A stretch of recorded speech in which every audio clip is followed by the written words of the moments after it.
Hello viewers, সবাই কেমন আছেন? আশা করি ভালো আছেন। তো স্ক্রিনে যে ব্যক্তি দেখতে পাচ্ছেন, উনি অ্যাক্সিডেন্টের পর থেকে এরকম হয়ে গেছেন। তো ওনার কাছ থেকে আমরা শুনবো উনি কিভাবে এমন অসুস্থ হয়ে গেলেন এবং অ্যাক্সিডেন্টটা কিভাবে হলো। চলুন তার সাথে আমরা একটু কথা বলি। হ্যাঁ, জোরে বললেন।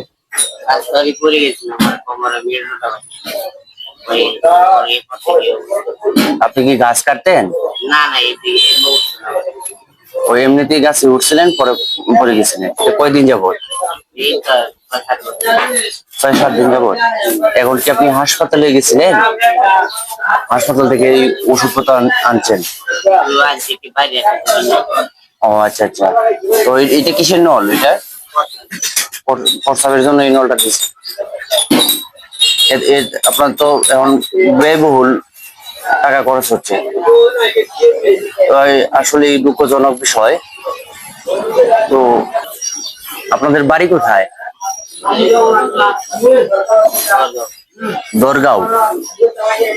দরগাঁও আচারগাঁও ইউনিয়ন। আচ্ছা আচ্ছা। তো প্রিয় দর্শক, আসলে এটা খুবই দুঃখজনক বিষয়।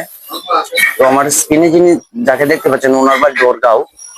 এই ভিডিওর মাধ্যমে যদি ওনাকে কেউ সহযোগিতা করতে চান, করতে পারেন, কারণ গরিব লোকেদের পাশে থাকে স্বয়ং আল্লাহ খুশি হন। তো আপনারা যদি কেউ ওনাকে সাহায্য করতে চান, আমার ভিডিওতে কমেন্ট করবেন। আমি একজন ছোট মানুষ, তো আমার কোনো বিকাশ বা ব্যাংকের অ্যাকাউন্ট দিব না, কারণ এগুলাতে প্রতারক চক্ররা সবসময় প্রতারণা করে।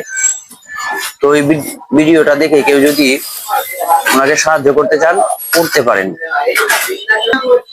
তো ওনার জন্য সবাই দোয়া করবেন, উনি যেন তাড়াতাড়ি সুস্থ হতে পারে এবং সাধারণ অন্য মানুষের মতো চলাফেরা করতে পারে।